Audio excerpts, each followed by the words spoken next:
على سيد الأنبياء والمرسلين وعلى آله وصحبه أجمعين، أما بعد، فقد قال الله تبارك وتعالى في القرآن المجيد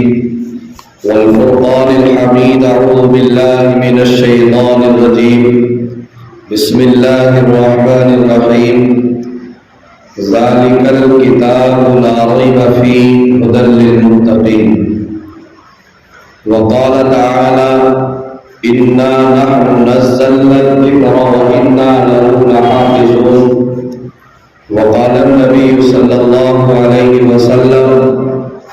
فضل كلام الله على سائر الكلام كفضل الله على خلقه، أو كما قال صلى الله تعالى عليه وسلم: صدق الله العظيم. معزز سامعات بزم، آپ کے ہم تہہ دل سے شکر گزار ہیں کہ آپ نے اپنے قیمتی اوقات میں سے یہ تھوڑا سا وقت اللہ اور اس کے رسول صلی اللہ علیہ وسلم کی اطاعت کے لیے نکالا ہے. میں آپ کو پہلے بتا دینا چاہتا ہوں کہ آج کا ہمارا یہ پروگرام بہت خاص عنوان لے کر کے آیا ہے. یوں تو ہم جب بھی کوئی پروگرام کرتے ہیں تو ہمارا مقصد اور ہماری منشا یہ ہوتی ہے کہ جس طریقے سے ہمارے بھائی اور ہمارے بزرگ، ہمارے بڑے، ہمارے نوجوان، ہمارے بچے یہ علم کی پرپیاس مسجد سے، مدرسوں سے، بیانات کے ذریعے سن کر اپنی بجھا لیتے ہیں، تو ہم یہ چاہتے ہیں کہ ہماری ماؤں بہنوں کی زندگی میں بھی علم کا سمندر آ جائے اور اس سمندر کے اندر چاہے تھوڑی دیر یہ غوطہ لگائیں، لیکن کچھ زندگی کے ضروری مسائل سے، جس طریقے سے انسان کی غذا کھانا اور جس طریقے سے انسان کی رہائش کے لیے گھر، چلنے کے لیے سواری اور دیگر تمام چیزیں جو دنیا کے اعتبار سے ہیں، اور آج بھی ہماری رفتہ رفتہ ایک ضرورت موبائل بن گیا ہے،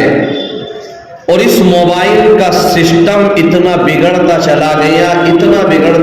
گیا کہ ہمارے ذہنوں کے اندر اچھائی اور برائی کے تصورات ہی نہیں رہے.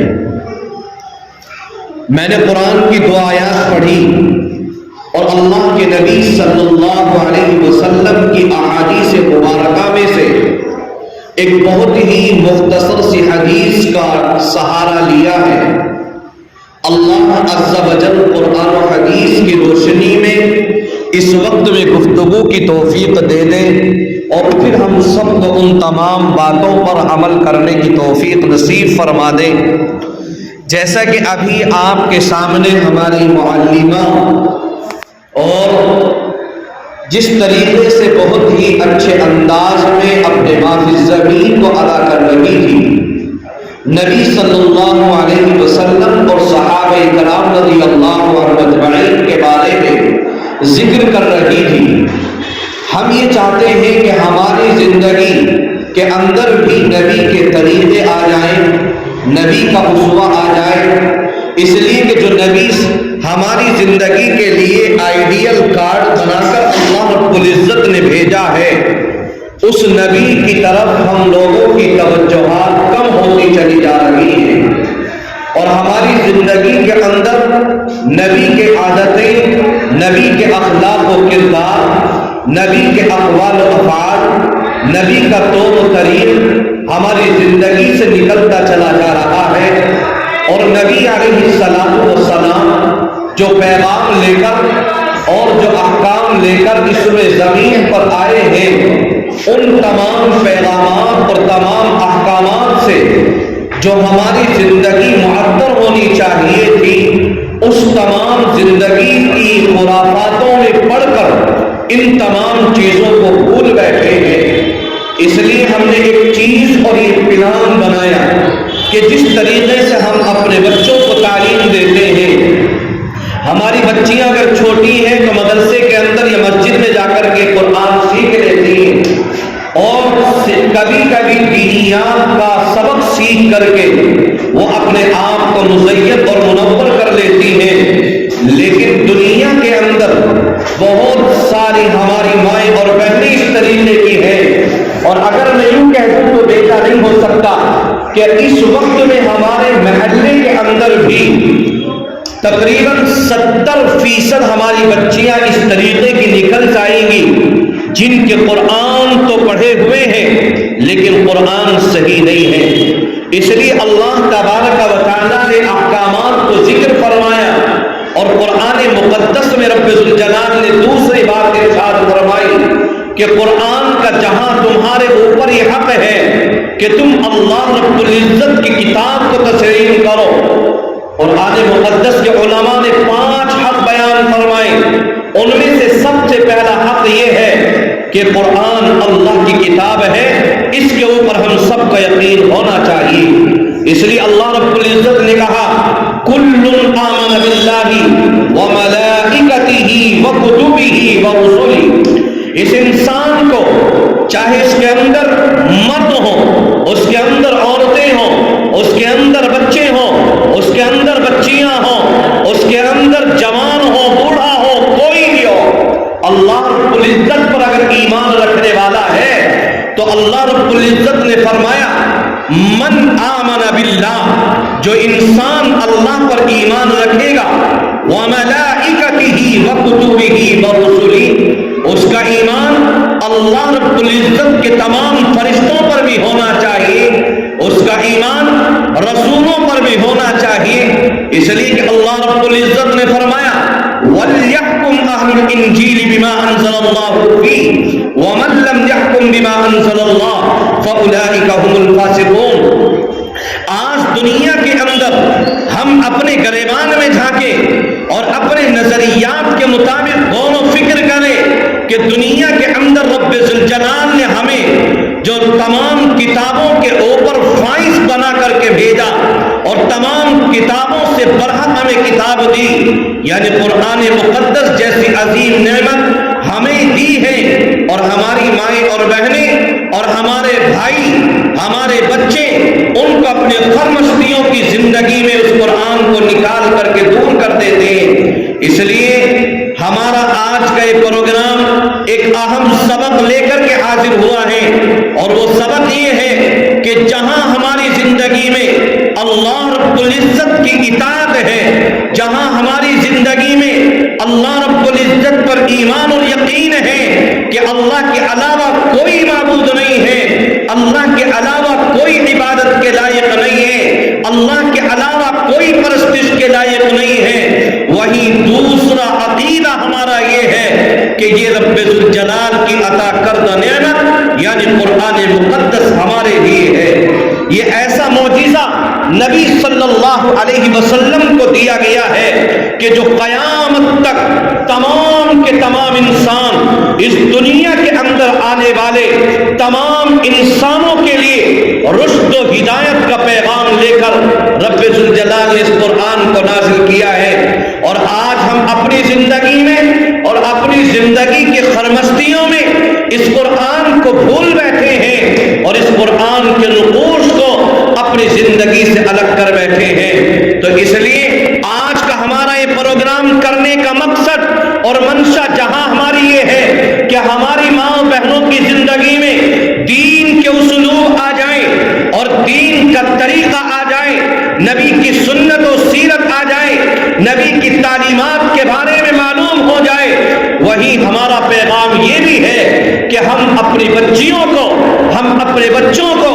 ہم اپنے بڑوں کو، چھوٹوں کو اگر قرآن پڑھائیں تو صحیح حروف کی ادائیگی کے ساتھ، اس لیے کہ اللہ رب العزت نے فرمایا وَرَتِّلِ الْقُرْآنَ تَرْتِيلًا،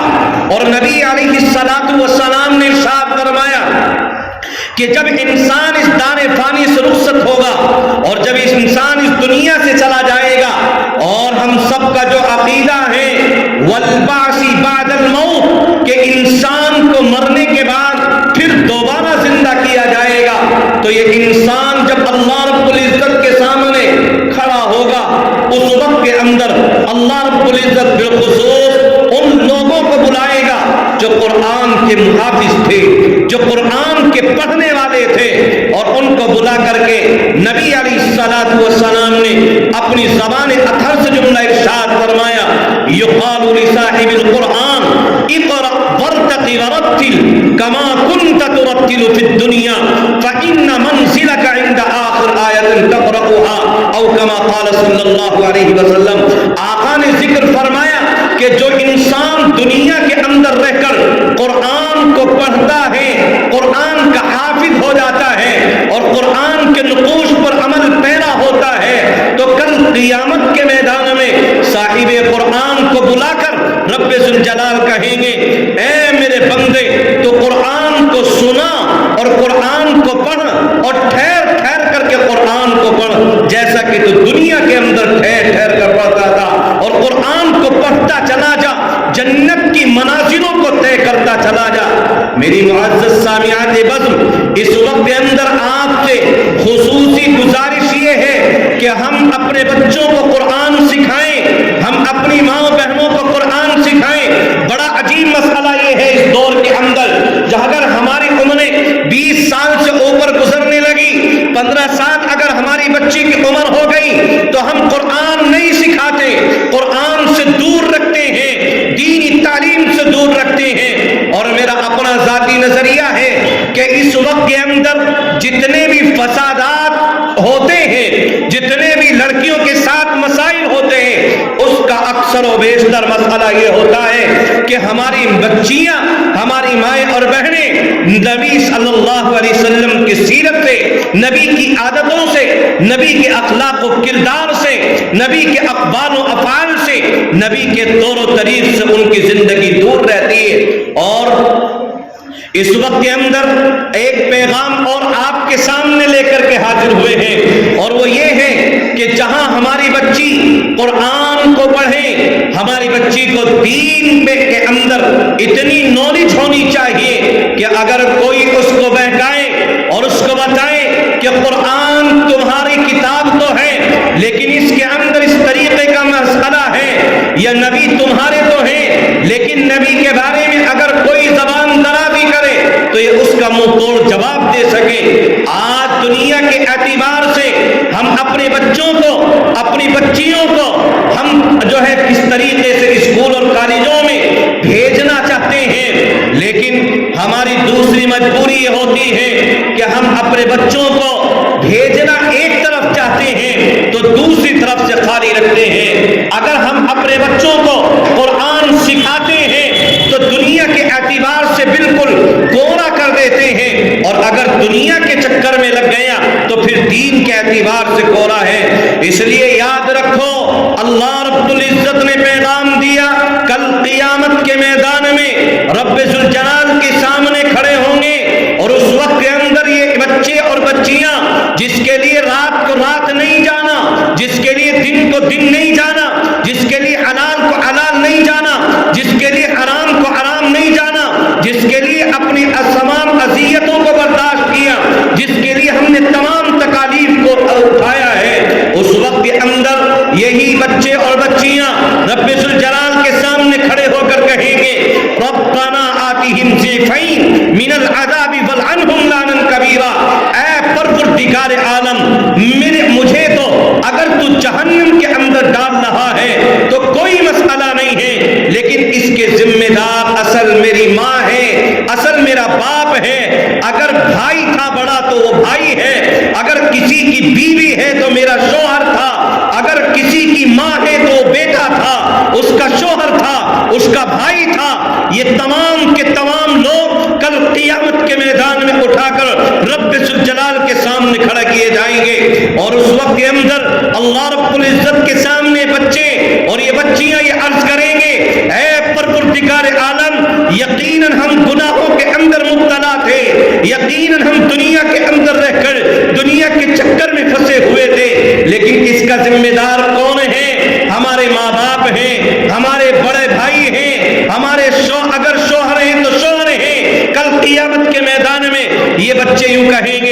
ربنا آتہم ضعفین، اے پروردگار عالم جہاں ہمیں ایک گنا عذاب دے ان کے اوپر دگنے عذاب کو مسلط کر دینا، اور یوں کہیں گے والعنہم لعنا کبیرا، ان کے اوپر لعنتوں کو بھیج دینا، اور کس طریقے کی لعنت بھیجنا، زیادہ لعنتیں بھیجنا اللہ رب العزت کے سامنے۔ اس لیے میری ماں اور بہنوں، آپ سے خصوصی گزارش یہ ہے کہ جہاں ہم اپنی زندگی میں نبی صلی اللہ علیہ وسلم کے طریقے کو ماننے والے ہیں تو ہم ان کے اوپر عمل پیرا ہوں۔ جہاں ہمارا ایمان قرآن پر ہے کہ اللہ کی کتاب ہے، اور کیوں نہ ہو، میں نے قرآن کی جو آیت کریمہ پڑھی جس کے اندر رب ذوالجلال نے فرمایا کل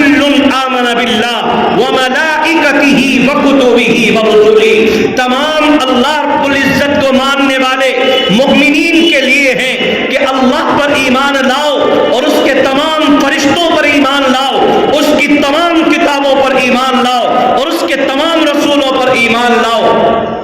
ایک حدیث پاک کے اندر میرے اور آپ کے آقا نے ذکر فرمایا کہ کل قیامت کا میدان ہوگا اور امت محمدیہ کو سب سے پہلے جنت میں جانے کا اعلان کیا جائے گا، اور تمام لوگوں کے اوپر اگر کسی کو فوقیت دی جائے گی اور کسی کا بلند مقام اور افضل ترین مقام عطا کیا جائے گا تو آقا نے اپنی زبان سے ارشاد فرمایا وہ کل قیامت کے میدان میں امت محمدیہ ہوگی۔ آپ نے کیا ذکر فرمایا؟ امت محمدیہ حالانکہ آنے کے اعتبار سے سب سے اخیر میں ہے، اس وقت کے اندر اللہ رب العزت جب امت محمدیہ سے کہے گا تم یہ تو بتاؤ تم دنیا کے اندر آئے تو سب سے بعد میں تھے، اس لیے تمام پیغمبروں کی تصدیقات تم کیوں کر رہے ہو؟ تو اس وقت میں ہم یوں کہیں گے اللہ ہمیں ہمارے نبی نے بتایا، اللہ تیری کتاب میں بتایا، اللہ رب العزت تو نے ہمارے سامنے اپنی کتاب کو نازل کیا تھا اور تیرے تمام احکامات کے اوپر ہم اپنی زندگی کو گزار رہے تھے، اور اس وقت کے اندر ہم کہیں گے اے اللہ تو نے تو قرآن میں کہا تھا۔ اللہ رب العزت کہیں گے ہاں بالکل صحیح بات ہے کہ میں نے قرآن میں اتارا تھا، میں نے اپنی نبی کی زبانی ذکر کیا تھا کہ تمام رسولوں کو ہم نے بھیجا ہے، تمام کتابیں ہماری طرف سے ہیں، اور اس پر بس نہیں ہوگا بلکہ اگر میں یوں کہہ دوں تو بھیجا نہیں ہو سکتا کہ جس طریقے سے ہمارا ایمان اور جس طریقے سے ہمارا عقیدہ اللہ رب العزت پر ہے کہ یقیناً تمام چیزوں کا کرنے والا رب ہے، تمام چیزوں سے نجات دینے والا رب ہے، مصیبتوں کو ہم سے کوئی دور کر سکتا ہے تو وہ ہمارے رب کی ذات ہے۔ اگر ہمارے اوپر سہولتیں آ رہی ہیں اور ان سہولتوں کے لیے ہمارے اوپر مصیبتیں آ جائیں تو اس کے لیے ہمارا رب ہے، یعنی تمام چیزوں کا کرنے والا ہمارا رب ہے، ہر چیز کا پیدا کرنے والا ہمارا رب ہے، جس چیز کو چاہتا ہے وہ کر دیتا ہے۔ اسی لیے اللہ رب العزت نے جگہ جگہ پر قرآن میں ذکر فرمایا ان اللہ علی کل شیء قدیر، یقیناً اللہ رب العزت ہر چیز پر قادر مطلق ہے۔ اس لیے ہم اپنی زندگی کو قرآن سے معطر کریں اور قرآن کریم کو اس کے لیے اپنی زندگی میں قرآن کے نقوش کو اتاریں۔ ہم کئی مہینوں سے اس چیز کو سوچتے چلے آئے اور ہم نے اس لیے لاک ڈاؤن سے پہلے بھی اس مجلس کو منعقد کیا تھا کہ ہم اپنے بچوں کو جہاں ہم مسجدوں کے اندر بیٹھ کر اپنے بچوں اور بچیوں کو اور معصوم بچیوں کو ہم تعلیم مسجد کے اندر دیتے ہیں تو ہماری نوجوان بچیاں یا ہماری وہ مائیں اور بہنیں جن کی عمر کا اکثر حصہ گزر گیا ہے لیکن وہ قرآن پڑھی ہوئی نہیں ہے، ان کے دل میں کبھی کبھی خیال آتا ہے کاش میں بھی قرآن کو پڑھ لیتی تو بہت ہی اچھا ہوتا، لیکن نبی علیہ السلام کا اس کے بارے میں پیغام سنو، اور پیغام یہ کہ دنیا کے اندر یہ انسان اگر قرآن کریم کو پڑھتا ہے اور قرآن کریم کو پڑھتے پڑھتے اس دار فانی سے رخصت ہو گیا، چاہے اس کے اندر ماں ہو، اس کے اندر بیٹا ہو، اس کے اندر بڑی ہو، اس کے اندر چھوٹی ہو، اس کے اندر دنیا کا کوئی بھی شخص ہو جو قرآن کو سیکھے اور سیکھتے سیکھتے اس دنیا سے چلا گیا تو رب ذوالجلال کے سامنے کل قیامت کے میدان میں وہ اس حال میں آئے گا کہ لوگوں کی فہرست میں جس لوگوں کی فہرست میں رب ذوالجلال نے حافظ قرآن کو کھڑا کر رکھا ہوگا، جس فہرست میں اور جس لائن میں قرآن کے پڑھنے والوں کو کھڑا کر رکھا ہوگا، یہ بھی کل قیامت کے میدان میں اسی لائن میں کھڑی ہوئی ہوگی۔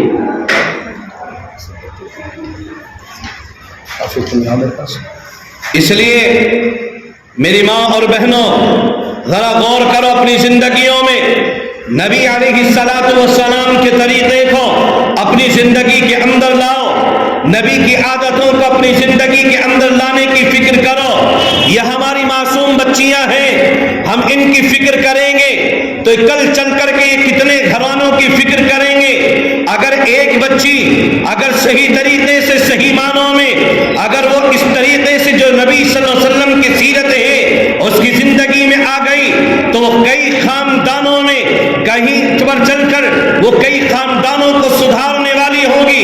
یہی بچی اگر اس کی زندگی میں نبی علیہ الصلوۃ والسلام کا طریقہ ہوگا تو یہی بچیاں ہوں گی جو کل چل کر کے قرآن کی محافظہ بنیں گی، یہی بچیاں ہوں گی جو نبی کی سیرت کو اپنانے والی ہوں گی۔ اس لیے ہم نے اس پروگرام کو سجا کر اور آپ کے سامنے ان معلمات کو بلا کر یہ پیغام آپ تک پہنچوانے کی کوشش کی ہے کہ جہاں ہم اپنی بچیوں کو دنیا کی تعلیم دے رہے ہیں، میں آپ سے منع نہیں کروں گا کہ آپ اپنی بچیوں کو دنیا کی تعلیم نہ دو، آپ دنیا کی تعلیم دو، لیکن اس سے پہلے اس بچی کو قرآن کی حافظہ بنا دو، قرآن کی محافظہ بنا دو، نبی صلی اللہ علیہ وسلم کی سیرت پڑھنے اور سننے اور سنانے والی بنا دو، نبی علیہ الصلوۃ والسلام کے بارے میں جو اسے معلوم ہو اس کو اس طریقے سے بنا دو۔ ہمارا نبی کون ہے یہ تو کم سے کم معلوم ہو جائے، ہمارے نبی کی عمر کتنی تھی یہ تو کم سے کم معلوم ہو جائے، ہمارے نبی کے اخلاق کیا ہیں یہ تو کم سے کم معلوم ہو جائے، نبی کی سنت کیا ہے یہ تو کم سے کم معلوم ہو جائے، ہمارے اوپر فرائض نماز میں کتنے ہیں یہ تو معلوم ہو جائے، ہمارے لیے نبی صلی اللہ علیہ وسلم کے عادت کیا ہے وہ تو ہمیں معلوم ہو جائے، نبی علیہ الصلوۃ والسلام نے جن چیزوں سے ہمارے لیے کہا ہے اس چیز کے بارے میں تو ہمیں معلوم ہو جائے، جن چیزوں سے منع کیا ہے کم سے کم اتنا تو پتہ چل جائے کہ کن چیزوں سے ہمیں منع کیا ہے، کن چیزوں سے روکا گیا ہے۔ آج ایک بڑا عجیب مسئلہ ہمارے دور کے اندر چل رہا ہے اور وہ مسئلہ یہ ہے کہ دنیا کے اعتبار سے یہ موبائل سسٹم میں یہ میوزک بجانے کے لیے اپنے آپ کو یہ بڑے قابل سمجھنے لگتے ہیں، چاہے وہ ہمارے بچے ہوں یا ہماری بچیاں ہوں، جب وہ میوزک سسٹم بجاتے ہیں تو ان کے ذہنوں کے اندر یہ چیز گھر کر جاتی ہے کہ یقیناً ہمارے لیے بہترین نمونہ یہی ہے، ہمارے لیے بہترین چیز یہی ہے، جبکہ آپ اندازہ نہیں لگا سکتی کہ یہ چیز کہاں سے شروع ہوئی ہے۔ نبی علیہ الصلوۃ والسلام کا دور ہے اور آقا علیہ الصلوۃ والسلام لوگوں کو قرآن کی آیات سناتے ہیں، لوگوں کے سامنے قرآن پیش کرتے ہیں، نبی اپنے اخلاق کے ذریعے سے لوگوں کو تعلیم دیتے ہیں، نبی اپنے اقوال و افعال کے ذریعے سے لوگوں کو تعلیم دیتے ہیں۔ اے لوگوں، تم اس دنیا کے اندر جہنم میں اپنا ٹھکانہ نہ بناؤ بلکہ جنت کا اپنا ٹھکانہ بنا لو۔ تو یہ بچہ یہ اس وقت کے اندر نضر ابن حارثہ ایک بڑا ملعون شخص تھا جس نے اس طریقے سے ایجاد کیا گانوں کو، اور وہ اس وقت کے اندر کنجریوں کو لے کر کے آیا، وہ اس طریقے سے کہ جب نبی علیہ الصلوۃ والسلام ادھر قرآن کو سکھاتے تو یہ ادھر نضر ابن حارثہ لوگوں کو بلاتا اور ان کو شراب اور کباب میں مبتلا کرتا اور ان کو یوں کہتا کہ دیکھو ادھر محمد کی باتوں میں کیا رکھا ہے، ادھر قرآن میں کیا رکھا ہے، تمہارے لیے اگر کوئی چیز نعمت ہے تو وہ ہمارا بنایا ہوا پلیٹ فارم ہے، اگر تمہارے لیے بہترین کوئی چیز ہے تو وہ شراب اور کباب ہے، تمہارے لیے اگر کوئی بہترین چیز ہے تو وہ یہ کنجریاں ہیں، یہ ڈانس کرنے والی ہے۔ اس وقت کے اندر اس میوزک سسٹم کو چلانا اس نے شروع کر دیا تھا۔ معلوم یہ ہوا کہ قرآن کی حفاظت کی خاطر جدھر مسلمانوں کا رجوع اور مسلمانوں کا رجحان ہوتا چلا جا رہا تھا، قرآن سے ہٹانے کے لیے اور قرآن کو مٹانے کے لیے، نبی صلی اللہ علیہ وسلم کی عادت اور اخلاق کو ختم کرنے کے لیے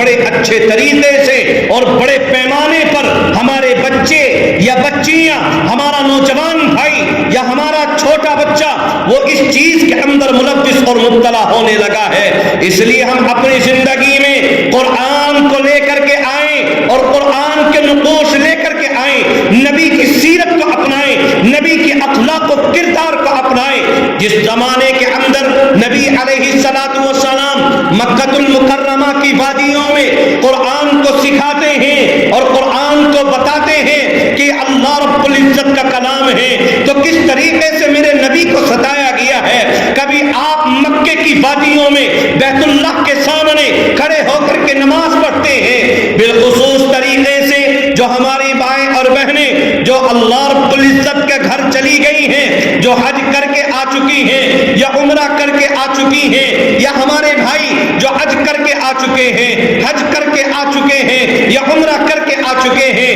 ان کو معلوم ہے کہ بیت اللہ کی دیوار میں حجر اسود یعنی ایک پتھر جنت کا رکھا ہوا ہے، جس کے اندر جس کے لیے بوسہ لینے کے لیے کتنی محنت کرنی پڑتی ہے۔ نبی علیہ الصلوۃ والسلام اسی بیت اللہ کے ارد گرد میں نماز پڑھتے ہیں، تو ادھر کفار و مشرکین آپ کے اوپر وہ اونٹ کی اوجھڑی کو رکھ دیتے ہیں، اور ادھر جب فاطمہ الزہرا رضی اللہ عنہا بنت محمد عربی صلی اللہ علیہ وسلم کو معلوم ہوا تیرے محبوب کو تیرے باپ کے اوپر اونٹ کی اوجھڑی کو ڈال دیا ہے، فاطمہ الزہرا جاتی ہے اور جانے کے بعد اپنے ننھے معصوم ہاتھوں سے اس اونٹ کی اوجھڑی کو ہٹاتی ہے اور میرے نبی کی جان کو نکلوا دیتی ہے۔ اس طریقے سے قرآن پھیلا۔ جب نبی علیہ الصلوۃ والسلام مکے کی وادی میں نماز پڑھتے ہیں تو ایک دو مشرک مکے کے اندر آتے،